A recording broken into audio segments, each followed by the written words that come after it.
decodificar, compreender, interpretar, reter e aplicar. Aqui, bem-vindo ao canal Mental Impulse. Aviso: este vídeo contém ativadores sonoros e visuais que auxiliam na compreensão, foco e mentalização das informações. Capítulo 8 – Conclusão. Por que só agora nós estamos aprendendo isso? Essa pergunta, formulada em tom exasperado, foi feita por uma aluna chamada Arielle no último dia de um seminário que eu estava ministrando. Nos últimos 3 meses, tinha passado minhas tardes de terça-feira com 28 alunos de graduação da Universidade de Michigan no subsolo do Departamento de Psicologia, discutindo o que a ciência nos ensinava sobre a capacidade das pessoas de controlar suas emoções, inclusive o falatório causado pela voz interna. A tarefa final dos alunos era vir à aula para me fazer perguntas. Era a chance de levantarem suas últimas dúvidas antes do fim do curso e, na maioria dos casos, antes de se formarem e passarem à fase seguinte de suas vidas. Era a sessão que eu mais esperava a cada semestre que lecionava. As discussões sempre geravam ideias interessantes, algumas das quais levaram até a novos estudos. Quando entrei na sala de aula naquela tarde ensolarada, mal sabia que aquela última aula acrescentaria uma nova dimensão ao meu trabalho como cientista. Arielle levantou a mão assim que a aula começou, demandando uma resposta. Aqueci, mas não tinha entendido bem a pergunta. Você pode ser mais específica? Pedi. Nós passamos o semestre inteiro aprendendo maneiras de nos sentirmos e nos sairmos melhor, mas a maioria de nós vai se formar este ano, foi sua resposta. Por que ninguém nos ensinou essas coisas antes, quando poderíamos realmente ter nos beneficiado delas? Depois de dar um curso algumas vezes, geralmente a gente já sabe quais perguntas esperar. Mas essa era nova. Senti-me como se tivesse batido de cara numa parede que não sabia estar lá. Remeti a pergunta de Arielle ao resto da classe, sim, técnica clássica de professores. Os alunos começaram a levantar a mão e apresentar ideias. Mas eu mal ouvia. Estava encalacrado nos meus pensamentos, fixado no que ela dissera. A verdade era que eu não tinha uma resposta. Afinal a aula acabou, despedi-me dos alunos e eles partiram para seu futuro. Mas o que Arielle tinha abordado ficou cravado na minha mente como uma farpa. Ao longo de minha carreira, e também ao longo daquele semestre, eu tinha conhecido muita gente desesperada para fugir de sua voz interna por se sentir mal com isso. É compreensível. Como sabemos, o falatório pode poluir nossos pensamentos e nos encher de emoções dolorosas que com o tempo prejudicam tudo o que consideramos precioso, nossa saúde, nossas esperanças e nossos relacionamentos. Se você pensa na sua voz interna como um algoz, é natural fantasiar sobre silenciá-la permanentemente. Porém, na verdade, perder sua voz interna é a última coisa que você iria querer se seu objetivo é viver uma vida funcional e satisfatória. Embora muitas culturas hoje apregoem que se deve viver no presente, nossa espécie não evoluiu para funcionar dessa forma o tempo todo. Ao contrário. Nós desenvolvemos a capacidade de manter nosso mundo interno pulsando com pensamentos, memórias e imaginações alimentados pela voz interna. Graças às nossas incessantes conversas internas, somos capazes de manter informações na mente, refletir sobre nossas decisões, controlar nossas emoções, simular futuros alternativos, relembrar o passado, acompanhar nossos objetivos e atualizar continuamente as narrativas pessoais que sustentam nosso senso de quem somos. Essa incapacidade de escapar totalmente da nossa mente é o principal motor da nossa engenhosidade, as coisas que construímos, as histórias que contamos e o futuro com que sonhamos. É um erro, no entanto, avaliar nossa voz interna só quando ela apoia as nossas emoções. Mesmo quando as conversas que temos conosco tornam-se negativas, isso por si só não é uma coisa ruim. Por mais que possa doer, a capacidade de sentir medo, ansiedade, raiva e outras formas de angústia é muito útil em pequenas doses, pois nos mobiliza a reagir de forma eficaz a mudanças no nosso ambiente. 2 Ou seja, muitas vezes a voz interna é valiosa, não apesar da dor que nos causa, mas justamente por causa dela. Existe um motivo para sentir dor. A dor nos alerta sobre o perigo, nos estimulando a agir. Esse processo nos proporciona uma tremenda vantagem de sobrevivência. Na verdade, todos os anos nasce um pequeno número de pessoas com uma mutação genética que impossibilita a sensação de dor. 3 Uma das consequências é de geralmente morrerem jovens. como não sentem dor, por exemplo, ante o desconforto de uma infecção, do calor intenso de água escaldante ou da agonia de um osso fraturado, elas não sabem que precisam de ajuda nem têm consciência de sua extrema vulnerabilidade. Esse fenômeno reflete o aspecto indispensável do lado mais áspero da nossa voz interna. Ela pode turvar nossos pensamentos com emoções negativas, mas, se não tivéssemos essa importante capacidade autorreflexiva, teríamos dificuldades em aprender, em mudar e em melhorar. Por mais constrangedor que seja quando faço uma piada da qual ninguém ri no jantar, sou grato por depois poder repetir o que deu errado na minha cabeça para não passar por novo vexame e não voltar a envergonhar minha mulher. Ninguém desejaria viver a vida sem uma voz interna que incomode de vez em quando. Seria como enfrentar o mar em um barco sem leme. Quando Jill Bolte Taylor, a neuroanatomista que sofreu um derrame debilitante, viu seu fluxo verbal diminuir até parar junto com o seu falatório, ela se sentiu estranhamente exultante, mas também vazia e desconectada. Precisamos da dor periódica das nossas conversas internas. O desafio não é eliminar totalmente os estados negativos. É não se deixar consumir por eles. O que me traz de volta a minha aluna Arielle. O que ela quis dizer quando fez sua pergunta foi o seguinte: por que não havia aprendido mais cedo na vida como reduzir os surtos de falatório? Claro, assim como todos nós, ela dispõe de muitas das ferramentas de que precisava para controlar sua voz interna. Mas, até assistir às minhas aulas, não tinha um guia explícito de como administrá-la. Por isso a pergunta de Arielle me fez pensar se estávamos fazendo o suficiente para transmitir esse conhecimento. Algumas semanas depois daquela aula, minha filha mais velha, com 4 anos na época, voltou da escola aos prantos. Disse que o menino de sua classe estava pegando os brinquedos dela e isso a estava deixando triste. Enquanto ela contava o que aconteceu e eu tentava acalmá-la, a pergunta de Arielle voltou à minha cabeça. Lá estava eu, um suposto especialista em controlar emoções, diante de uma crise da própria filha.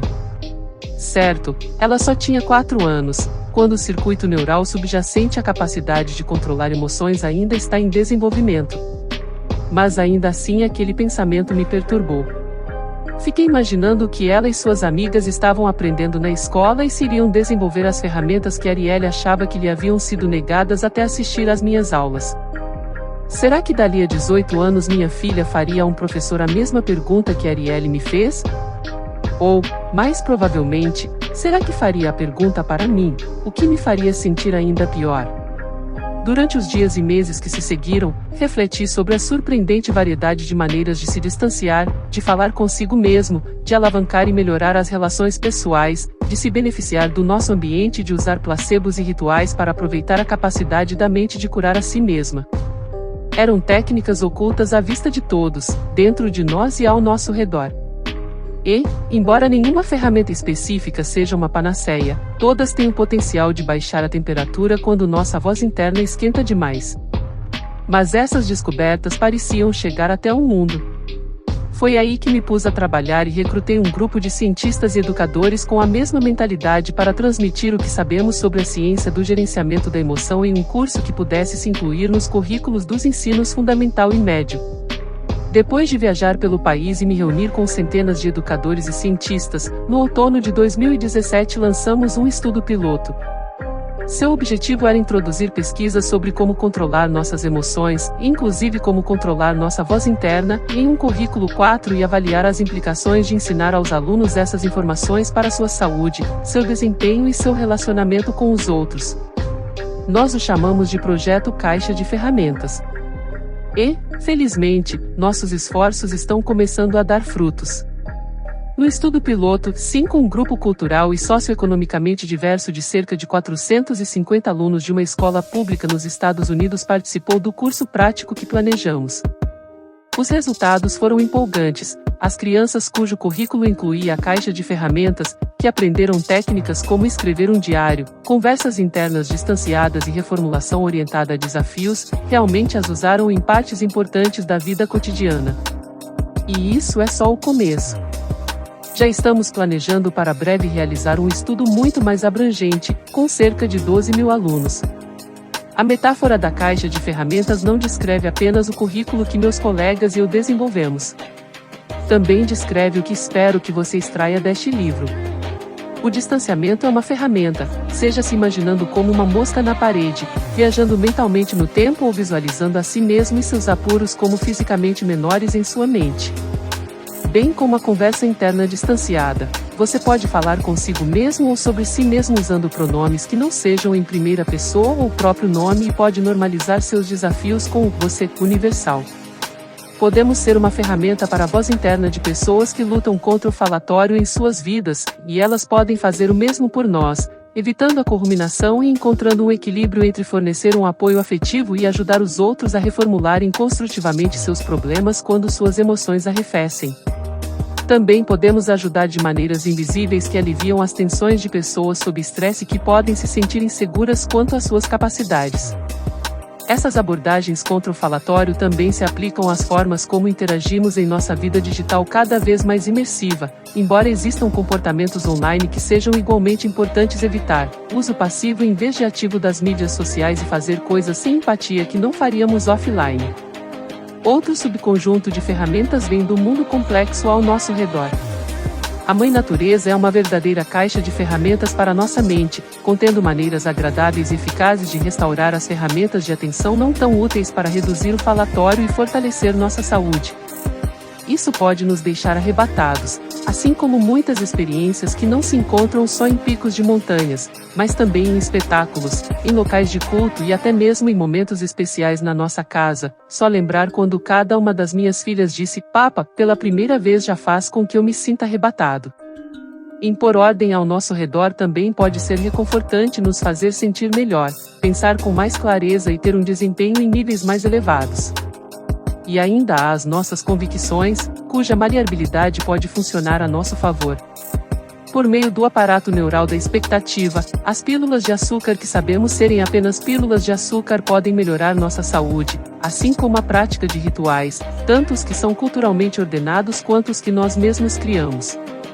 O poder da mente para curar a si mesma é, de fato, mágico, no sentido inspirador, não sobrenatural. Agora você sabe dessas diferentes ferramentas, mas é fundamental criar a sua caixa de ferramentas. Esse é o seu enigma pessoal, e é por isso que subjugar o falatório pode ser tão desafiador, mesmo quando conhecemos as pesquisas. A ciência nos mostrou muito, mas ainda há mais a aprender.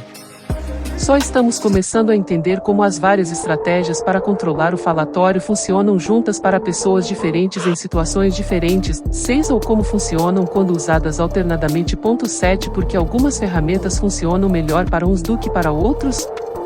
Cada um de nós precisa descobrir quais ferramentas considera mais eficazes. Administrar nossa voz interna tem o potencial não só de ajudar a nos tornarmos mais lúcidos, mas de fortalecer os relacionamentos com amigos e entes queridos, nos ajudar a oferecer melhor apoio às pessoas de quem gostamos, construir mais organizações e empresas em que as pessoas não se desgastem tanto, projetar ambientes mais inteligentes que ressaltem a natureza e a ordem e repensar as plataformas digitais para proporcionar conexão e empatia. Resumindo, mudar as conversas que temos com nós mesmos tem o potencial de mudar nossa vida. Meu interesse pela introspecção veio do meu pai, quando as pessoas ouvem a história de como ele costumava me encorajar a olhar para dentro e fazer a pergunta a mim mesmo. Na minha infância, muitas vezes se perguntam se faço o mesmo com minhas filhas quando se sentem desalentadas. A resposta a essa pergunta é não. Certamente não. Eu não sou meu pai.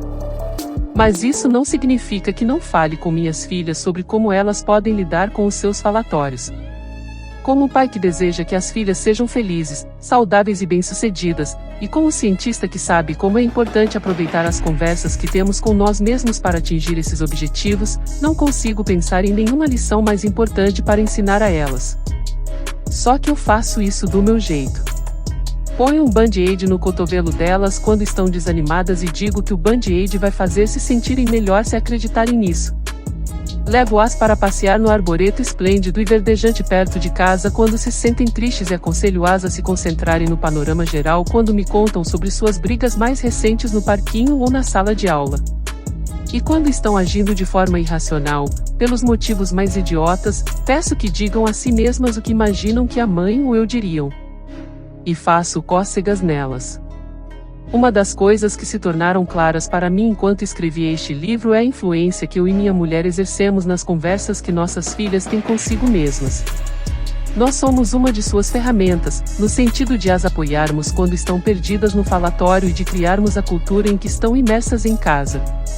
Estamos moldando suas vozes internas, da mesma forma que elas afetam cada vez mais as nossas. Normalmente as coisas que digo às minhas filhas para dominarem o falatório ajudam. Às vezes, devo admitir, elas reviram os olhos, como eu às vezes fazia com meu pai. Mas, com o tempo, percebi que as duas começaram a implementar muitas dessas práticas por conta própria, alternando entre as diferentes técnicas que têm à disposição de formas específicas enquanto descobrem o que funciona. Dessa maneira, espero poder ajudar minhas filhas a se beneficiarem das conversas que tiveram com elas mesmas ao longo da vida. Também lembro a minhas filhas e a mim mesmo que, ao mesmo tempo que pode ser útil criar uma distância tranquilizadora entre nossos pensamentos e nossas experiências quando assolados pelo falatório, quando se trata de alegria, fazer o contrário, imergir nos momentos mais deliciosos da vida, nos ajuda a saboreá-los melhor.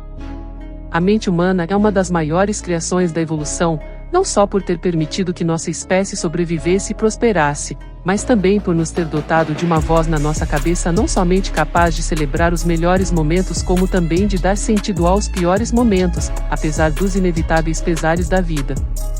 É essa voz, não o ruído do falatório, que todos devemos ouvir. Nunca mais tive contato com Arielle desde nossa última aula, portanto ela não sabe tudo que sua pergunta inspirou. Mas saberá, se vier a ler este livro, outra consequência daquele último encontro. Este livro é mais uma tentativa de divulgar as descobertas que a ciência já revelou, mas que ainda não se enraizaram na nossa cultura. Em certo sentido, há muitas Arielles no mundo, pessoas famintas de aprender sobre a própria mente, de onde surge o falatório, e como ele pode ser controlado.